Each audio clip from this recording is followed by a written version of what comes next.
So I'm going to be talking with you about presence and impact, and this whole idea of how you show up and how that can make all the difference. A wee bit about myself. If you were to look at me on LinkedIn, it says I'm, amongst other things, I'm a consultant, I'm a facilitator, I do coaching. But as far as our conversation today is concerned, if I tell you that I spend most of my time these days working with senior leadership teams who are struggling with their relationships, with their levels of trust, with the psychological safety within the group, or with strategic alignment, or how they collaborate, then in those settings, you can imagine the issues of how people show up and the impact they have on each other are key. I also spend a lot of time working with people. Oh, that's the dog in the background, Solly. He may make an appearance in a while, so just so you know. I work with people in organizations who are tasked with change. These are internal consultants, people who are org design practitioners, org development practitioners, they're change managers, they're HR people. And in both those groups, how people show up, the impact they have on each other is absolutely key. I'll give you an example. If you are, let's say, somebody who's responsible for a major change initiative in an organization, and you've been tasked by the senior leadership to make sure that change happens, then you also have to be able to speak truth to power. You have to be comfortable going up to a senior leader or a senior stakeholder and holding the mirror up. You have to have a presence that means that when you walk into a room with a senior leader, that they are going to regard you, if not as their equal, then certainly worthy of your respect, even if you're not equal in terms of positional power. So presence and impact is absolutely crucial.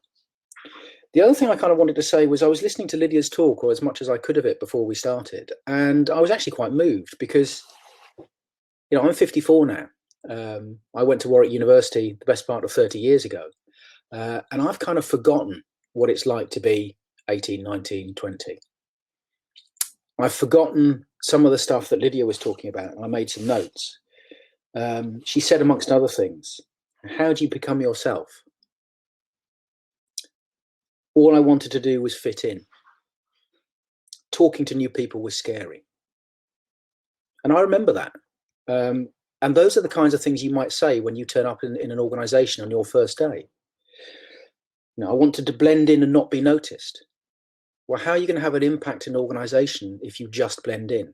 You need to blend in enough not to be spat out and rejected, but you also need to make a difference of some sort so you stand out, so that maybe you get a chance to move on. And all those things that she was saying are just as relevant to you all as you think about how you might show up in organizations as new graduates, as new employees. She touched on confidence, and we're going to talk about confidence as well a bit. She talked about how she felt as though she'd failed. We're going to talk a little bit about how the stories we tell ourselves have an impact on you and how you have an impact on others. And she also, I think, displayed quite wonderful vulnerability and honesty. And we're going to touch on how vulnerability and honesty and knowing yourself is absolutely crucial to the presence and impact that you have as you go on your career. So I'm going to stop there. By the way, can you please throw into the chat any questions that you want to ask me? And I'll fill them as we go, because otherwise you just got me talking at you, and I can talk for ages, and that may be interesting to me, but I have no idea if it's useful for you unless you tell me. So let's move on. Here we go. So let's just touch on what is presence. So in the chat, please, just type in what you think presence is. Give me your definition of presence.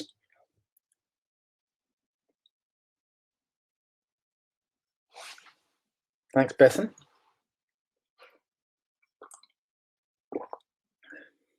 Being aware, nice one. Uvashi, I hope you pronounced your name right. Please tell me if I don't. Living in the moment, nice. Tom, confidence, okay. Christina, you're onto something there. So when someone walks into the room and it changes whether it's good or bad, nice observation, absolutely. You just know that somebody has a presence when they don't say anything, but something changes. Lovely. Very nice. There's something about them. Well, here's the thing. We all have something about us. The only question is, what is that something? So we have a presence even if we fill a room, we also have a presence if we walk in a room and we are seemingly invisible to others. It's just an invisible presence. And sometimes I can think in my life when I've wanted to be totally invisible, and I'm sure some of you may have wanted to vanish into the background at moments in your life. Interesting thing, Christina. So your question, does presence come naturally? I would argue yes, because we have it. The question is how aware are you of your presence, and how do you cultivate it so that you can develop a presence that is more incongruent with the person you are and the person you want to be. And we're going to touch on that. So nice. Thank you for that. So let's look at a dictionary. It's always worth looking at a dictionary to find out what actually a word means. And I'm going to draw your attention to the thing at the bottom, because this is really what we're talking about today. Okay, this bit at the bottom. The ability to project a sense of ease, poise, or self-assurance, especially in the quality or manner of a person's bearing. The speaker had a good deal of stage presence. So just think about that for a moment. Think about people you know who have presence. Think about maybe someone in your family who you experience as having real presence. Think about people in the media. So maybe that's the easiest one to access. Who in your mind, who's out there in the news and media, maybe in popular culture and music, on film, stage, who has got real presence in your opinion? Throw that into the chat.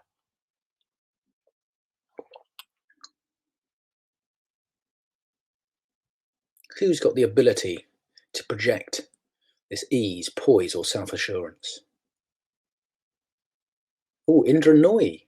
I don't think I pronounced that right. I will have to look her up. Excuse my ignorance.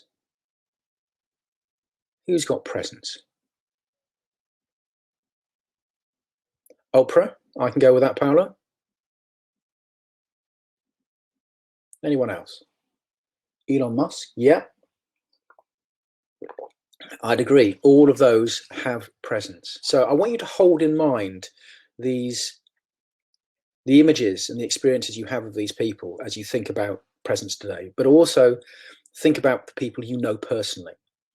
I know personally in my professional life, in my social circle, people who I experience as having phenomenal presence. And one of the things I want to nail right at the outset is that presence is not a function of extroversion. So I'm a card-carrying extrovert. I can happily wave my arms around and talk for ages and fill a room, but presence is not a function of extroversion. Okay, and we're going to really kind of talk a wee bit about that as well. I'd like to meet your mother, Christina. She sounds interesting. So this was just when I was yesterday prepping for this. I kind of was thinking about who do I think of who has presence. In no particular order, you know, Elvis came to mind quite early on. Huge stage presence. Beyonce. I can't think of a female performer who fills the stage or the screen more than her. There's Oprah. I thought of Ruth Bader Ginsburg, a woman of immense quietness and stillness, and yet huge presence. Jack Nicholson, massive charisma. And then also I thought about charisma from a dark side, because Adolf Hitler had immense presence, but he had what is called dark charisma. And there's a whole literature on dark charisma if you're interested. I would argue that Donald Trump and Rudy Giuliani are wonderful examples of dark charisma. Now, you know, you don't have to agree. Don't necessarily have to agree on politics, but they certainly are charismatic. And I would argue there's a particularly kind of dark black kind of charisma with people like Hitler and Trump. So charisma shows up in different ways. I'll ask you another question though, because often the presence gets married or coupled with the idea of confidence. Could you please tell me what your definition of confidence is? Put that into the chat, please. How do you define confidence? Self-belief. Thanks, Bethan.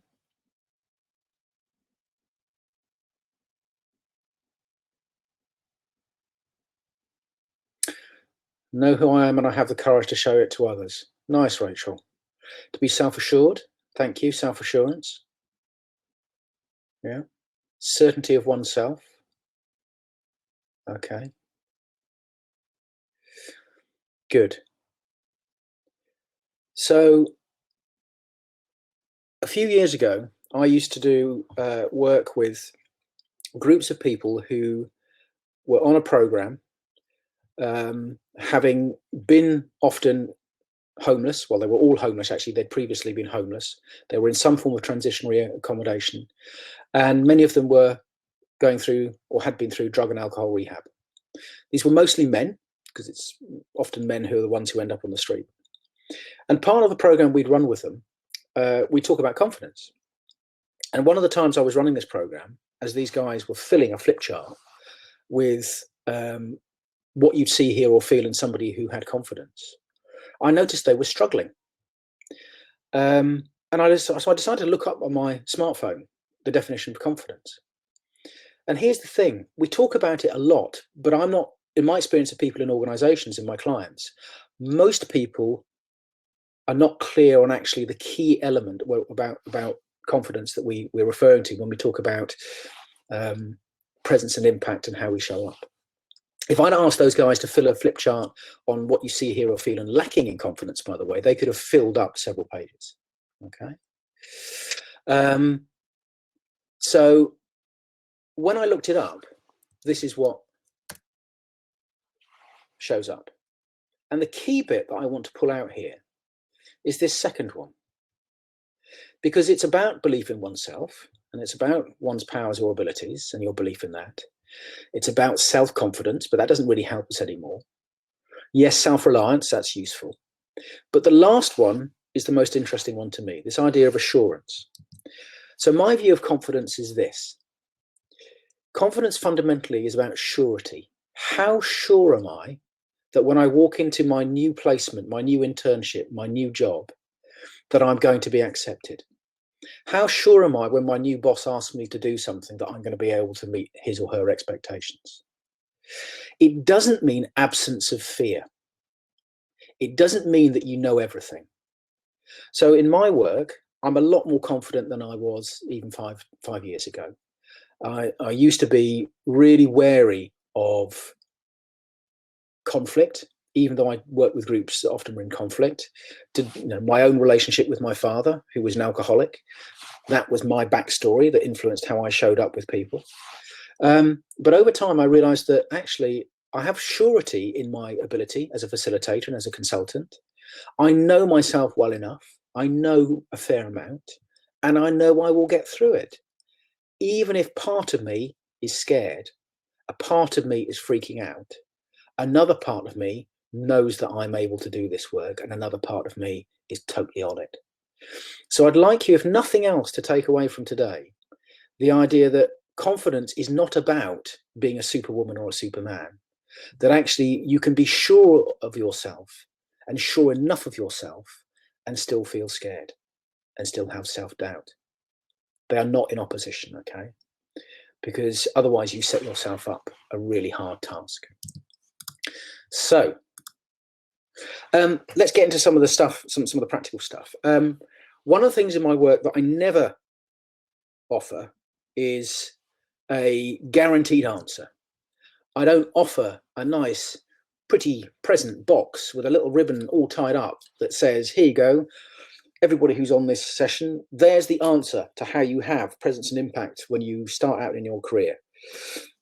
Anybody who says that they have a quick fix to a complex problem, which is presence and impact and relationships are complex, they're not easy. Anybody who says they have a silver bullet is either deluded or lying. Because if there was a silver bullet, we'd all be buying the same book. I'm actually researching and writing a book at the moment about the fact that there is no silver bullet, and yet many leaders and organizations are continually seeking the silver bullet, and there are many consultants and often big consultancies and people who sell methodologies who sell them on the basis that they are a guaranteed answer and a silver bullet. So today my offer for you is not a guaranteed answer, because I don't have any guaranteed answers. What I have is, I guess, the fruits of my own experience and my observations. And I would argue that some of what I'm sharing with you, if we were to dig deeper and I was to talk longer with you, we could point to the research that backs it up. Is it the definitive list of things you need to pay attention to? I would never say that. There's always more that we can learn. I hope, however, that what I'm going to share with you is useful. And that really is the key today. So let's start getting into presence and impact.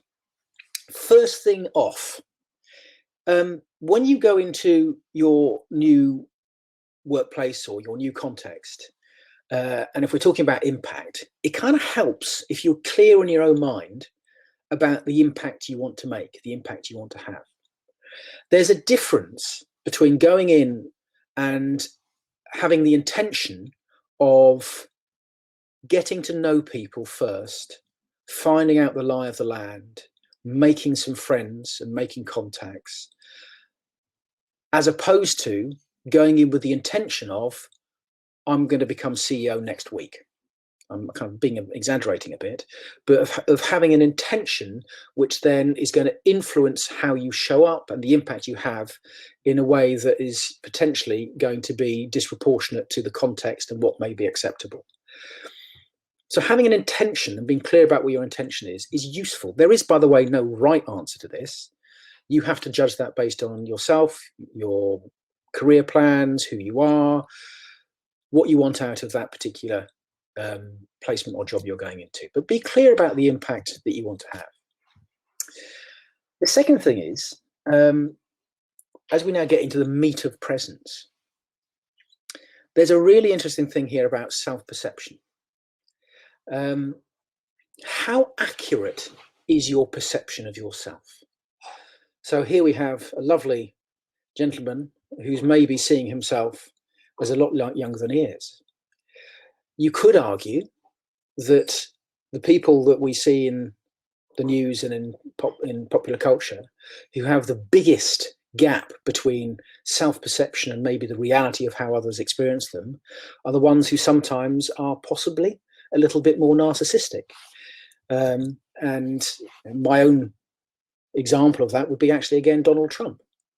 A crushing lack of self-awareness about how he's experienced by many of those around him. So how good is your assessment of how others experience you? So I'm going to offer you, this is as close as I'm going to get to a model today, but I've decided to lighten it with the use of donuts, because you can't go wrong with donuts.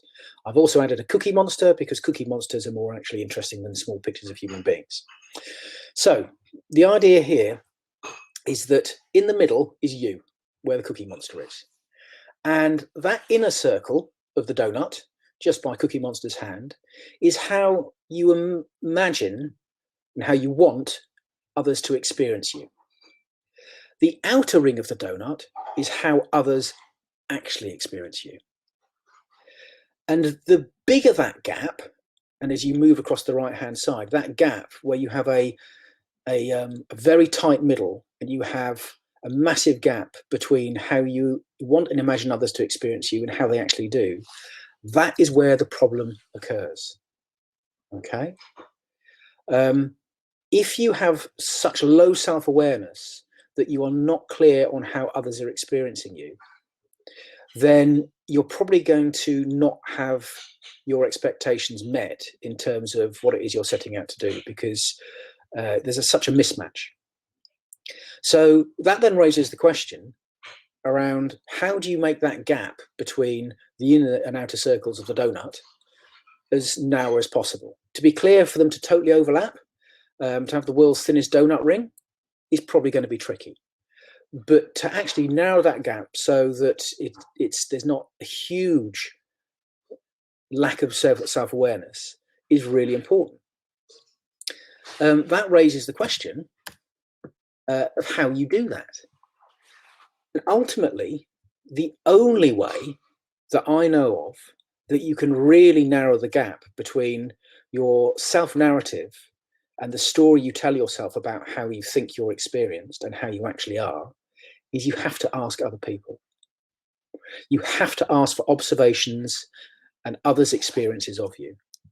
Unless you do that, everything is in your head. It's the story you've made up about yourself. I was listening to Lydia in her talk this morning. She said at one point, I felt as though I'd failed myself. I think that's what she said. Yeah, I felt as though I'd failed myself. There's somebody who has a story about themselves. They're telling themselves they failed. And this is not about Lydia. All of us make up stories about ourselves. And this is not always that easy. If I think about myself being, say, 20, my 20-year-old self, I'm sure you lot are a lot more confident than I was. I hope you are. The thought of going and asking somebody else for feedback about how they experienced me would have scared me rigid, for fear that they would confirm what it is I most feared about myself. Okay. I was working with a group this week on Thursday, and I had one person in that group. These are people who are all working as internal consultants and people business partners. And we had one person in that group who has a huge strength. She's very calm. She's very still. She's able to keep those around her calm when they're all kind of getting very agitated. But she had very low awareness of how others saw her, particularly her strengths. And I asked her whether or not she was up for hearing the observations of her colleagues. And after a bit of a wriggle, she said yes. And it was lovely and amazing to hear this woman have her colleagues share with her their observations of how they experienced her strengths and the impact that she had. And she left that conversation with data that challenged some of her story about how she shows up and left her feeling surer of herself. So my experience of running that sort of exercise with clients is, if you can get them to open up to hearing others' observations, particularly their strengths, it can be hugely transformational. It might be small, it might be large, but there is a transformation that can take place. Just as an aside here, I use the word observations specifically. I don't do feedback. I think feedback is a really problematic word. If I said to one of you, if I said to Paolo, for example, Paolo, can I offer you some constructive feedback? That's me telling Paolo that I want to tell him what I think he's done wrong. Feedback is not positive or negative. It should be in service of somebody else's learning. So I also notice that often when you say to somebody, can I offer you some feedback, they immediately go on the defensive. They go slightly on guard. If you say to somebody, can I offer you my observations, then they tend to be less defensive, because all I can offer any of you is my observations. I don't know if they're true until you tell me whether they're true or not. And my intent always is to be of service to your learning. So I just encourage you to notice the difference in the language. I don't expect you to agree with me, but I ask you to experiment with that and with trying out the difference between feedback and observations. You've Arani, I hope I pronounced that right. That looks like an interesting question. Now, that is a lovely example, Arani. That is a lovely example. I meet quite often people in organizations who will say to me, oh yeah, I'm the cynic. And I met one person the year before last who said, yeah, I'm the cynic in the organization. I said, oh, just out of curiosity, do you ask lots of questions? And he laughed and he said, yes. And more often than not, the people who I see in organizations who are described as cynics or as troublesome are the ones who are asking really good questions. And that is one of the tensions that you are going to have to manage. The better you are at asking questions, the more visible you will be, and potentially the more uncomfortable people will be around you. So at some point, you have to make a choice as to whether or not you want to stay quiet and play the game, or do you want to actually do what's right, or what you believe it is of service to your colleagues or the organization. So I err towards the latter. I tend to ask for forgiveness rather than permission, which is why I don't tend to work in organizations as an employee much anymore. So I can't emphasize enough that if you are going to narrow that donut ring, you've got to check out your stories and assumptions about yourself. And I also know how hard that can be. We're talking about here your self-development. We're talking here about your own inquiry. I spent in 2 chunks 7.5 years in therapy and counselling. Why did I do that? Because in my line of work, I realised that it was not going to be possible for me to put myself into the situations or the context I needed to be with clients unless I sorted my stuff out. I needed to check out my stories and my assumptions and my narrative about where I came from and who I was. And you are all at a lot younger stage in your journey and your life than I am. But the same holds true. I'm not suggesting that you all thunder off into therapy, far from it.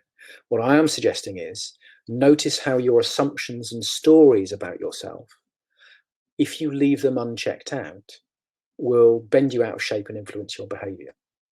And just as an aside, there's some research that shows that 80% of conflicts in organisations is down to unchecked out stories and assumptions. So if you think this is kind of immaterial, this is small stuff, not at all. Not at all. Organisations are full of narrative. Culture is all about narrative. So you really need to dial up your awareness of the stories that you hear around you and your own personal narrative. Oh, question from Christina. As a new graduate, what would you recommend is the best way to keep that work-life balance whilst trying to prove your presence and role in your new job? Oh, that's a big question. So this is not going to offer you an easy answer, Christina. You have to kind of find what the balance is for you. My immediate response to that is, if you are working so many hours that your health, mental and physical, is beginning to suffer, that's your clue that you are not actually attending to your own internal narrative, your own story, and you're not taking care of yourself. Because if you turn up as somebody who is prepared to run themselves into the ground and work all the hours that God sends, that is going to give a particular impression. And in some organisations, the graduate who turns up and works for 20 hours a day will be highly valued. I would challenge the ethics and values of a business and organisations that takes advantage of their staff like that. For a day here or there, the odd emergency, maybe. But as a matter of norm, a matter of course, that people are treated like that, no. So I think you have to pay attention to actually your physical and mental health as being the real clue in that. That's the answer I have in the moment. So let's shuffle on.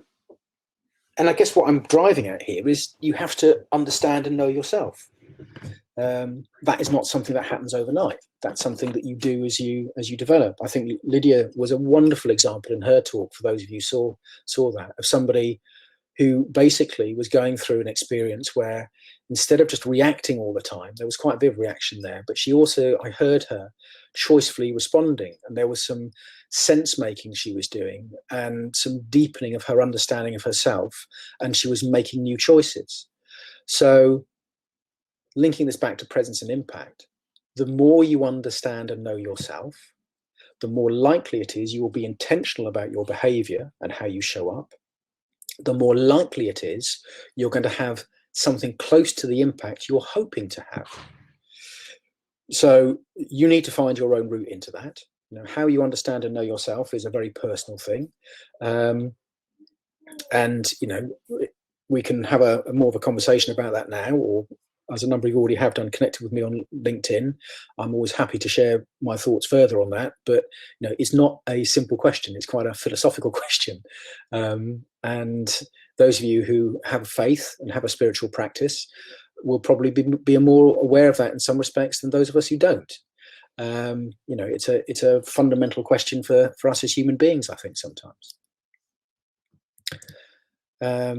What's that? Another question. So, Urvashi, so we shouldn't care about what others say or think about us. Well, that's a really interesting one. Not totally. Let me put it this way. When I do work with clients who are having 360 feedback results, so with 360s, you should be getting, as a bare minimum, 6 to 8 respondees. Any less than that and you haven't got enough data points. But let's say you get somewhere in the region of 10 to 15 responses.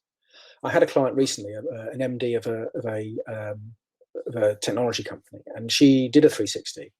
And in that report, there was clearly an outlier. There was clearly somebody who had a particular experience of her that was bending out of shape a lot of the other data. Now, it's not to say that that person's experience was wrong. It's not about that. But what it's saying is that the overall pattern was more positive than that one data point would indicate for that client. So yes, you should be interested in what others say and think about you, but you need to look at the overall pattern. And here's the real crucial thing, actually, Vashi. You need to make sure that when you listen to other people and you get their feedback or their observations, that you actually get supporting data. I was talking with a client yesterday who's actually not much older than you lot. He's at the graduate scheme of a major technology company. He's been there for, I think, 5 years now. He's gone through the graduate scheme. And a couple of years ago, or maybe less than that, he became aware that somewhere there was a story in the organization about him that he wasn't very good at delivering, that he didn't follow through. And it's actually impacted his career, because it's only now, finally, that he didn't pass over for promotion. He nearly didn't get retained after the graduate scheme, on the graduate scheme, and he finally has now got a boss, and she has said to him, "I can now see that story is not true." And the point I made to this guy was, if somebody comes at you and they say, I don't believe that you follow you follow through on delivery, you have to ask for an example. Give me data. If they can't give you data, then you cannot respond to it. You can't act on it. It's not specific enough. I was actually really angry on his behalf, and he was very calm about it. But I think that's utterly inappropriate. So care about what others think, but make sure you have data and see it in the context of the overall pattern of the others' experiences of you. But this also means you need to understand others. What is we're talking about self-awareness, but we also need to talk about other awareness. And other awareness comes from you spending time with other human beings. Sounds slightly self-evident. The more time you spend with other human beings, then the more you learn about them. But do you, for example, get curious about why somebody doesn't like you or finds you challenging? Do you get curious and interested in why somebody has left the room when you've walked in? Do you get curious why somebody always seems to want to talk to you? When you notice somebody may be struggling, do you just leave them to it, or do you get interested and maybe go and ask questions to see if you can help them? So there's a view that I hold, which is learning really is about 4 things. There's learning to know, which is learning knowledge, and universities and schools do a great job of that. All of you, I think, most of you at universities, and universities are predominantly about learning to know. There's learning to be, which is the self-awareness bit. Who am I? There's learning to be together, which is how do we work together, collaborate, hang out, be in relationship. And there's learning to do. And too much mainstream education, I'm talking about secondary school education where my daughter is now, through to higher education like you lot, and actually lots of professional development like leadership development programs, is occupied with learning to know and learning to do. And that's useful but not sufficient. If it was sufficient, then I would be out of work, bluntly. There would be no need for people like me. And as Brandon says here, I think that's an interesting observation. I wouldn't say it's gone down, Brandon, that emotional intelligence has gone down. I think it's probably made it harder. I think our social skills have been impacted. I can see it with my 13-year-old daughter, and I can see it to some extent with clients. We're becoming less familiar with each other, and we're beginning to forget what it's like to be with each other. So I think there's going to be some challenges when we all get back into the same physical space. So you need to develop your other awareness as well as your self-awareness. you may have noted the theme to my slides. I'm a big fan of furry animals. I think all PowerPoint slide decks should have furry animals in, otherwise you're not doing your job properly. So, you need to pay attention to how you behave and speak. And that links back to how aware are you of your hand movements, your facial expressions, and how others are impacted by you. I'll give you a specific example. I had a client about 5 years ago, lovely man, French guy, working for a big motor manufacturer. Oh, Janvi, I'll come to that question in a moment. That's a great question. Who was a very tall, physically imposing guy, worked in Romania, and we were talking about his team. And one thing about Joel was that he gave very little away in his facial expressions. He would be brilliant at poker. And I said to him, I said, Joel, look, I experience you as very calm, but actually I can't read you. Now, I'm fairly confident in myself and fairly sure of myself, and I just project onto you that, you're not giving much away and she's probably okay. If I'm your line report and I'm worried about what you think about me, if you give nothing away in your facial expressions, you make it really easy for me to project onto you that I'm not doing my job properly. Now, what Joel said to me was, he said, God, nobody's ever given me that feedback before. Nobody's ever told me that. And he went back to his team, and next time he came back, he told me,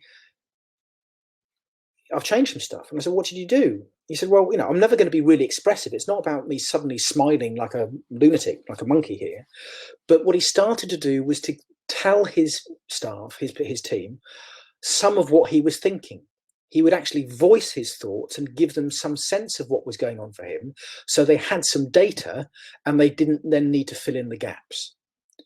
So you need to pay attention to how you behave and speak, but you need, again, to find out how others experience that. So if I talk about myself, I happen to know I like waving my hands around. I'm quite expressive. I know that I speak, I've been told I speak with real certainty. Part of the reason I talk like that is because I have a value or an underlying assumption that I'm open to the possibility that I'm probably wrong. What that means is, even when I say something with real certainty, I'm really open to the possibility that any one of you may come to me with data which will prove that my position is wrong. I'm okay with that because I don't know everything, which leaves me free to be really certain in whatever it is I'm saying, because I know I could be wrong. And I've had that feedback before, and I sometimes have to watch how I come across, because it comes across as if I'm saying things as an absolute truth and there's no room for negotiation. I only know that because I've had enough conversations now where I've learned that's how I come across. Okay. So, Janvi, how do you make a presence virtually in particular? I think it's a great question. My own view, I've not seen any research around this. My own view is you probably have to be more explicit, because we lose some of the detail in terms of our facial expressions, and sometimes with bandwidth we lose some subtlety. There's judder and so on. So you might have to be more explicit in saying what you're thinking and feeling so that others know where you're coming from. I think you also have to be better at asking questions to find out how others are doing. So my sense of some of the teams I've worked with virtually in the last year is that they struggle more to actually have the more human conversations, just to check in with each other and find out whether they're struggling or not. So you have to be really conscious about having the conversations that you might take for granted that you'd have face to face. So those kind of water cooler corridor conversations, the responsible gossip, the connecting conversations you have around meetings, that stuff's gone. So you need to attend to relationship building in a way that you wouldn't do otherwise. Will people take you seriously if all you do is smile? Well, that's a really interesting question. I think there will be an impact. Now, if you're just smiling, giving out little laughs, if that's because you're nervous, then my own meaning making story there is I'd be really interested in why that person is feeling nervous, and I'd want to get behind that. In an organization where people are working really fast and you've got leaders who maybe are not interested or don't have the compassion or the curiosity, that could count against them. Absolutely. Is it an unchangeable habit? I challenge that. We don't know whether these things are unchangeable until we inquire. I think lots of assumptions are made about people's behaviours. They're regarded as absolute. You can't change somebody's personality, but you can actually work with behaviour. So yeah, I think you have to get underneath the skin of behaviour. So let's move on from our lovely monkeys. To some degree, you have to show vulnerability. You know, I'm going to touch a bit more on this in a moment to do with trust. But if you want to have an impact, then at some point, an impact in a way where you're also able to build relationships, you have to be prepared to show something of yourself. You have to be prepared to reveal something of yourself. You know, rapport is built by people sharing something of themselves. It might be, what football team do you support? It might be, have you got family or kids? It might be, do you have a dog? But think about how you actually get to know people. Think about your own friendships at university and outside university. What is it that allows you to connect with people? What are the moments where you've moved closer to someone? My guess would be it's where either you or they or both of you have actually shared something of yourself, which has meant you felt drawn towards each other more. You felt you've understood them more. The same relational dynamics apply in organizations. They are exactly the same. The context is different, but human beings are not totally different species when you move them from a university into work or out of work, okay? Brandon, what's this? After issues with time blindness in this organization. Oh, that's an interesting one, Brandon. I don't have an easy answer to that. I'm almost tempted to suggest, drop me a line on LinkedIn and let me think about it, and I might talk to one or two people and one or two colleagues and see what they think. I think you have to, my immediate response is, you have to time the disclosure. So is it relevant to the context of the job in which you're applying for? I can imagine that in some roles and in some organizations, having inattentive ADHD would be a real bonus, okay? You would actually be more valuable than somebody who didn't have that. So context is everything. So I think that's, we need to have a think about that. What's this? Christina. Previously worked in healthcare and mental health. Yeah, I agree. I agree. I think there's a shadow side to this.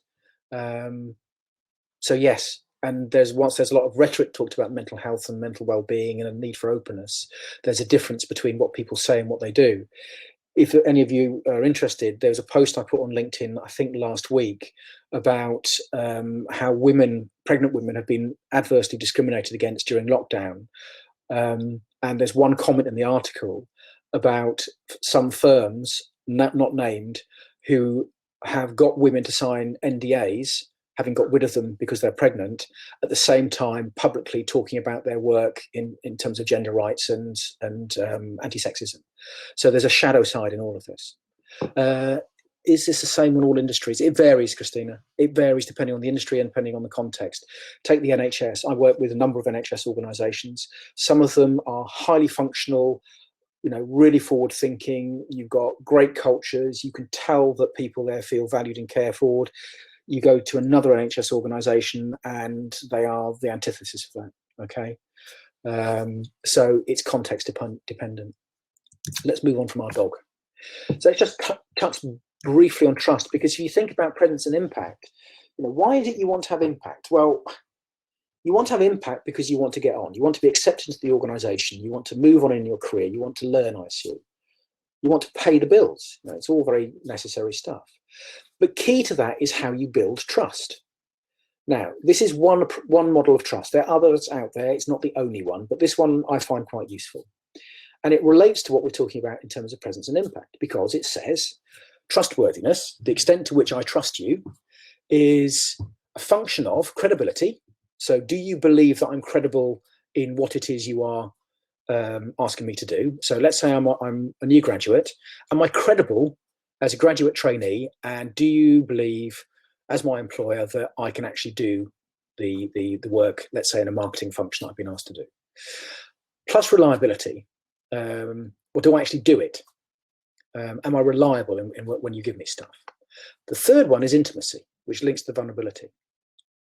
If I don't know enough about another person, then I'm less likely to trust them.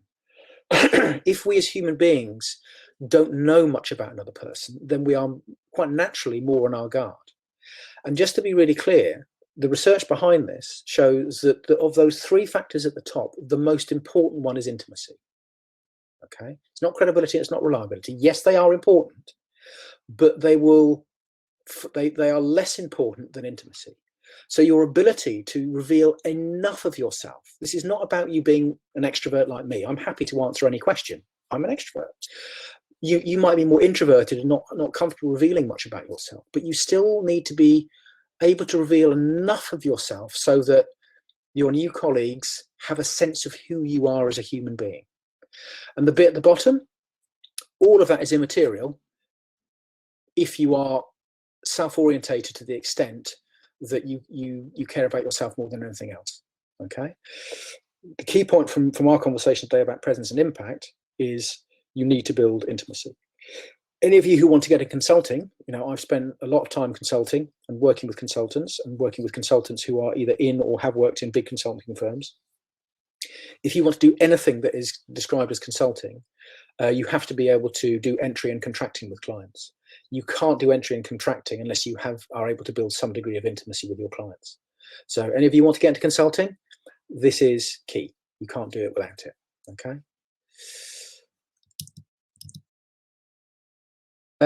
Christina, is that your question? Is that question about the trust equation? If it is, if you go, I think it's trustedadvisor.com. If you do a search for trusted advisor, you'll probably find it there. Oh, the consultancy. In terms of the consulting stuff, talk to me, drop me a line, and just flesh out for me your questions. And if I can't help, I'll see if I can signpost stuff for you. There is some research I've got about consulting and professional practice that I've been reading recently. So yeah, I may have some stuff that can help. Serious point now, which all serious points should be really marked with a minion. Again, if you haven't got fluffy animals in your PowerPoints, then you should at least have a minion. But joking aside, there is a serious point here, which is we're talking about a profoundly human set of processes here. We can talk about presence and impact in a way that makes it sound like something over there, which, if I do some of that over there, or if I go and do this thing over here, this course over there, or if I learn this tool, or if I learn this technique, then I will have presence and impact. If you go and talk to, there are people who are doing sessions, there might even be somebody here who is talking about branding and your personal branding. I would argue that if you really want to have true presence and impact, and I'll touch on in a moment on what I regard as true presence, then you have to do the work. You have to do the work proper of getting to know yourself and understanding at a deeper level how others experience you, and not just how they experience you once, but how they experience you across time and space, so that over the months and years in your career, you're able to recognize how you developed and learned. Okay. And there'll be the good and the bad in that. You'll make mistakes. To be really clear, I've made mistakes. I've got things wrong and I've learned from them. So you need to be prepared to inquire and do the work proper. This is not something that you can simply read a book about and then that's it done. Okay. But the benefit, the payoff, if you at this stage in your career can have the kind of conversations where you're starting to get data back and you've got the courage to ask people about how they experience you, you will be ahead of many of your peers and many of the people who are a decade or two older than you. Okay, quite seriously, it will put you at an advantage if at the age of 2021 you are already prepared to proactively ask how others experience you, and to take that data and to work with it, reflect on it, not swallow it whole, look at it critically, but learn from it. Rachel, can personality tests help to know ourselves? It's a qualified yes. Things like MBTI, I don't rate at all. And I will happily tell you more about that offline because we haven't got time now. I think the big 5 personality tests, yes. Luminous Spark is one I rate a lot. Fire B, I think, is really interesting. There are some interesting ones, but they are a truth, they're not the truth. And I've come across too many examples of where personality tests have actually damaged people in terms of putting them in boxes which they felt they've had to conform to. So it's yeah, but they can shine a light on something of you. Yes. So in summary, that's what I've covered. I'm not going to read it verbatim, but those are the things. I don't know whether or not James and colleagues are going to make the slides available, but I'm happy to make them available. If they don't do it centrally, then find me on LinkedIn and I'll happily send them to you. Take a screenshot of that if you want. You're more than welcome to. Those are the things that I've talked about. All right. Just a brief thing on true presence. I did a little bit of reading just to find something that talked about what is true presence. Somebody who is really present, really present. And it talks about things like this. It's a state, you know, if you're really present, you are grounded. You're connected, you're solid in yourself, you're sure enough of yourself, okay? So the sense of being grounded will give you a massive impact. Being charismatic through a sense of personal authority. So that's not kind of Adolf Hitler or Donald Trump charisma, but you have a sense of your own authority and power. And being able to balance that with some stillness and some confidence, but relationships where you are true to yourself and you're able to connect with others. Where you've got a strong sense of autonomy, which in simple language means you're not reactive, you're responsive. You're able to respond to other human beings, not just react to what's going on around you. And you need to know yourself. And how do you do that? Very simple. You got to keep on learning.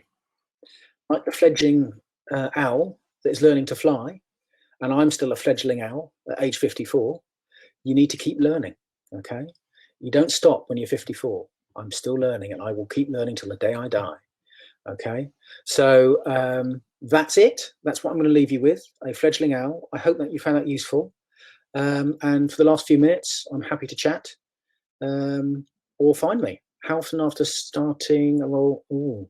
Good question, Noel. There's no right answer. I'd wait a month or two would be my guess, unless something crops up that you immediately want data. But I think you need to allow a little bit of time so people can get a sense of you. Anything else? Oh, thanks, Brandon. Ah, yes, I'll get you a beer if we ever get out again. Good. Lovely to meet you all. Sorry that we couldn't actually talk. I was hoping that we'd have audio so we could chat. But yeah, really lovely to meet you all and hope you enjoy the rest of the day. And I will hang here if there's any more questions whilst I drink my cold tea.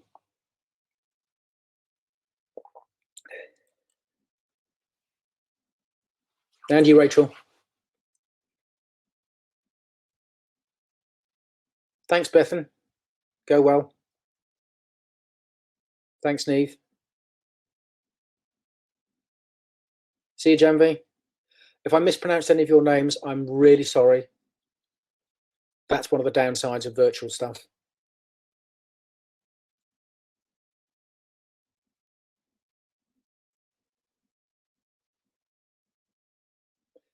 Oh, Rachel, will personality change over time?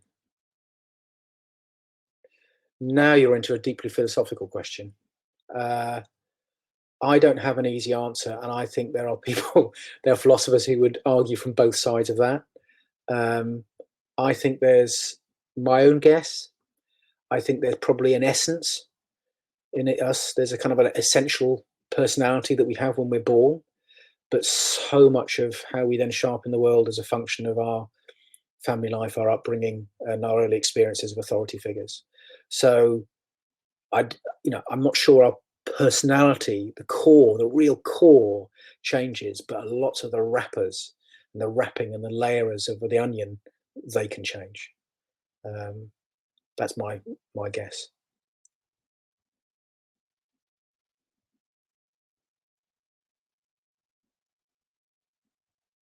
Good. So I think we're there. We will now officially close the session at 1 minute to 11.